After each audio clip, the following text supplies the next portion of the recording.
5 seconds to go.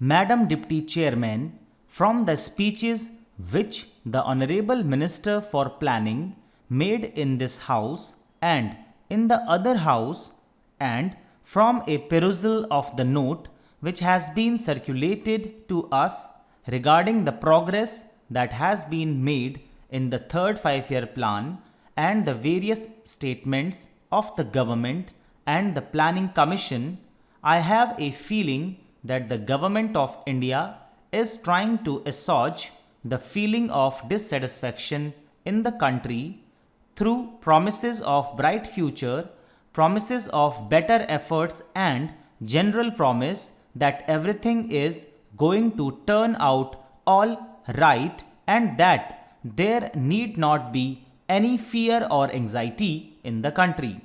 Madam, while saying this, I realize that the country has made certain progress in the development of our economy during the last decade. Industrial production has increased, agricultural production has increased, the productive capacity has been built up, and we have also got employment opportunities being created. Above all, we have gained valuable experience in the development of our economy, especially in planning, and these are all to the credit side of the plan. Unfortunately, Madam, the price that we have paid for this progress is rather heavy.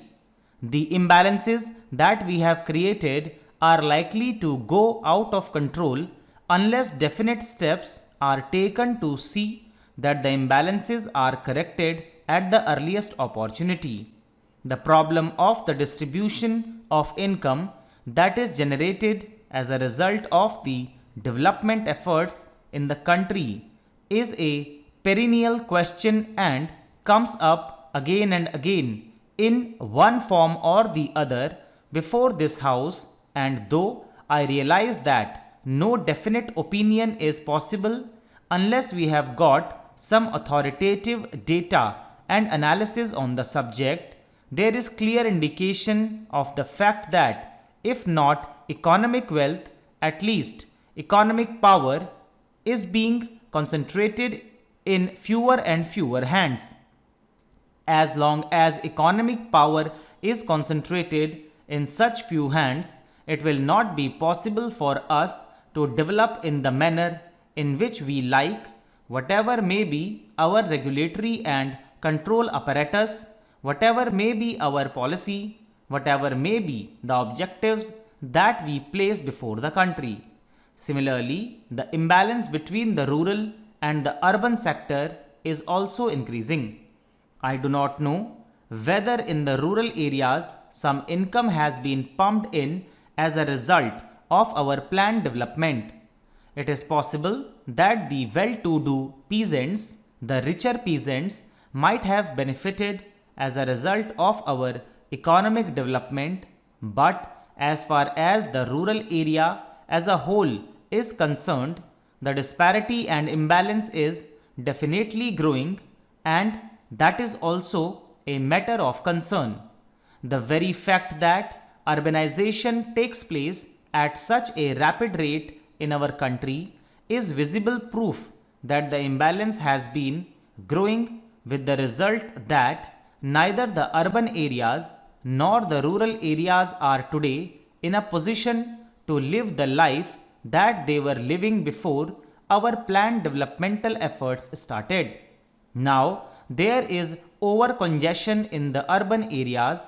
The civic amenities are all on the point of breaking down, and they continuously break down with the slightest accident here or there. The slums are increasing at a rapid rate and unemployment is increasing. Whatever may be the figures regarding crimes, etc., that may be published by the government, there is a definite impression in the country that the crime situation is also deteriorating. That is because of the congestion in the urban areas. Because of the difficulties due to lack of resources, they are unable to deal with the problems that arise as a result of this overcongestion, and the problem of law and order becomes more acute as a result of this urbanization.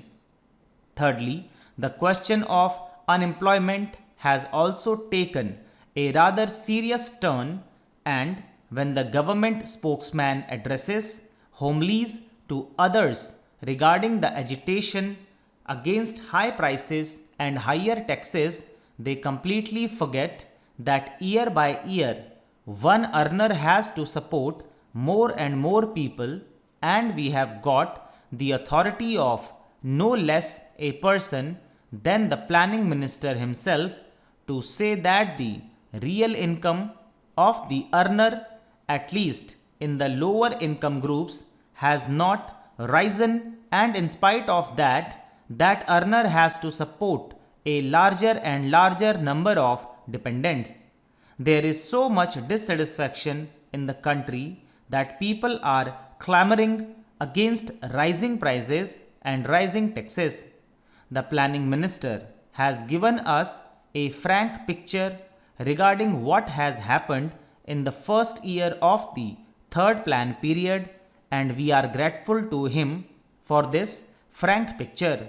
The figures that he has cited have given us a clear idea of what is happening to our economy at the present moment.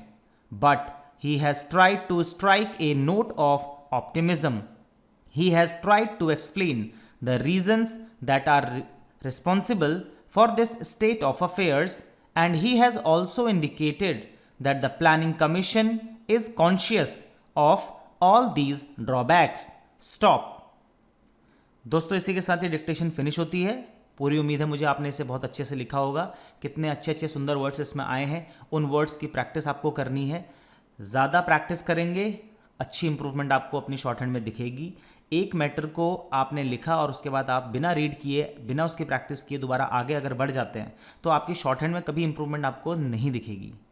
आपको short hand में improvement सिर्फ तब दिखती है जब आप एक matter को कई बार करते हैं, ताकि आपकी वोकैबुलरी बढ़ती है उससे। ठीक है, तो आपसे अब मुलाकात करूंगा अगली क्लास में अगली ट्रांसक्रिप्शन के साथ। तब तक के लिए बाय बाय, टेक केयर।